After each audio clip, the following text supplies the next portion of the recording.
HSC 26 ব্যাচের রেজাল্টের পর অনেকেই সুইসাইড করবে। বাংলাদেশের যে কোনো বোর্ড পরীক্ষার পরবর্তী কমন চিত্র হচ্ছে সুইসাইড। কারণ আমাদের এই শিক্ষা ব্যবস্থা, আমাদের এই সিস্টেমটা এতটাই জঘন্য এবং এতটাই কমপ্লেক্স, একটা স্টুডেন্টকে বাধ্য করে এই ধরনের একটা অন্যায়ের পথ বেছে নিতে। এবং এই জায়গাটাতে দুঃখজনক বিষয় হচ্ছে আমাদের অভিভাবকেরাও এই ব্যাপারগুলো বুঝতে চান না। ফলে তারা তাদের সন্তানদেরকে এমনভাবে ট্রিট করেন যাতে করে একটা সন্তান বা আমরা যারা আছি পড়াশোনার মধ্যে, তারা আসলে একটা মানসিক যন্ত্রণার মধ্যে পড়ে যায়। আমাদের জীবনটা একটা কমপ্লেক্স সিচুয়েশনে পড়ে যায়, যেটা কারোর সাথে শেয়ারও করা যায় না। এই সমাজ আমরা A+ না পাইলে মেধাবী বলতে চায় না। আমাদের এই শিক্ষা ব্যবস্থা যদি আমরা গোল্ডেন A+ না পাই, তাহলে আমাদেরকে গুনায় ধরে না। বাসায় তোমাকে নিয়ে আব্বু আম্মুরা গর্ব করে বলতে পারবে না যে আমার ছেলে কিংবা মেয়েটা A+ পাইছে, গোল্ডেন পাইছে।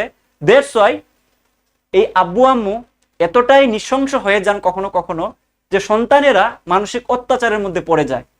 আমি অভিভাবকদের উদ্দেশ্যে বলতে চাই, দুষ্টা আপনাদেরও না, দুষ্টা আমাদেরও না, দুষ্টা হচ্ছে আমাদের এই সিস্টেমটা। আমাদের এই সমাজটা কিছু আইডিয়াল কন্ডিশনকে অভিভাবকদের সাকসেস হিসেবে ধরে নিতে বাধ্য করতেছে। অমুকে A+ পায় নাই মানে ওই মেধাবী না, অমুকে গোল্ডেন পাইছে মানে ও তো জম্পেশ মেধাবী, একদম বুয়েটে একদম কাঁপায় ফেলবে।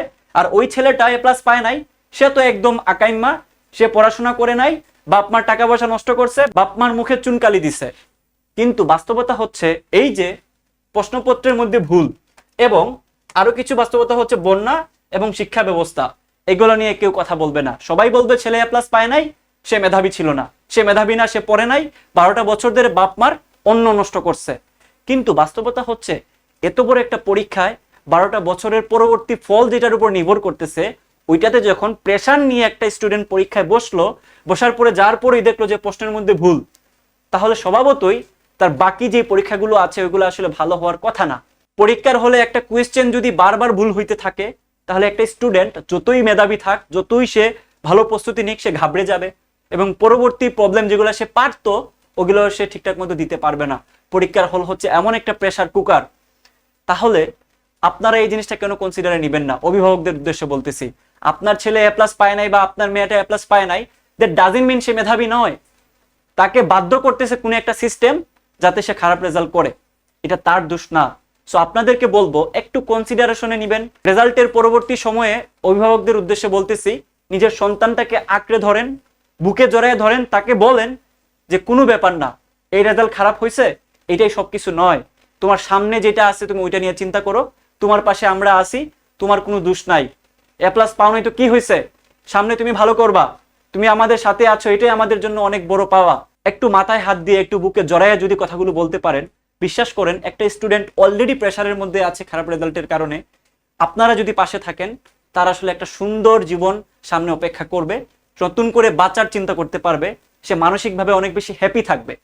যদি সে মানসিকভাবে একটা হ্যাপিনেসের মধ্যে থাকে, তার পরবর্তী যে পরীক্ষাগুলো আছে, অ্যাডমিশন পরীক্ষা এবং তার সামনে যেই বিশ্ববিদ্যালয়ে পড়তে চায় ওইটাও খুব ভালো মতো চান্স পাবে।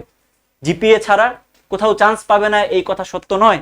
জিপিএ ছাড়া হাজার হাজার মানুষজন বিশ্ববিদ্যালয়ে চান্স পাচ্ছে। শুধুমাত্র জিপিএ সবকিছু নয়, আপনার ছেলে মেয়ের জীবনটা আগে। বুয়েটে না পড়ুক কিংবা মেডিকেলে না পড়ুক, সে যে কোনো একটা ইউনিভার্সিটিতে পড়ে সে তার কাঙ্ক্ষিত জায়গায় পৌঁছাইতে পারবে। সবাইকে ডাক্তার ইঞ্জিনিয়ার হওয়ার দরকার নাই। এই পৃথিবীতে ডাক্তার ইঞ্জিনিয়ার ছাড়াও লক্ষ লক্ষ মানুষ জীবনে অনেক ভালো করতেছে, জীবনে অনেক সাকসেস হচ্ছে। তাহলে শুধুমাত্র ডাক্তার ইঞ্জিনিয়ার হইলেই সে সাকসেস, আদারওয়াইজ কেউ সাকসেস না। এটা থেকে বের হন, নিজের বাচ্চাদের নার্ভগুলা বুঝে কথা বলার চেষ্টা করেন, তাদের সাথে থাকেন, তাদের থেকে দূরে মানুষ হয়ে যায়েন না, তাদের কাছের মানুষ হন, আপন কেউ হন। তাদেরকে অত্যাচার থেকে একটু মানসিক স্বস্তি দেন। সবার প্রতি অনেক বেশি শুভকামনা থাকলো এবং দেখা হচ্ছে তোমাদের সাথে অ্যাডমিশন ক্লাসে। আমি যদি ক্লাস নেই তোমাদের সাথে ডেফিনেটলি মানসিকভাবে স্ট্রং থাকার জন্য কথাবার্তাগুলো বলে দিব ইনশাআল্লাহ।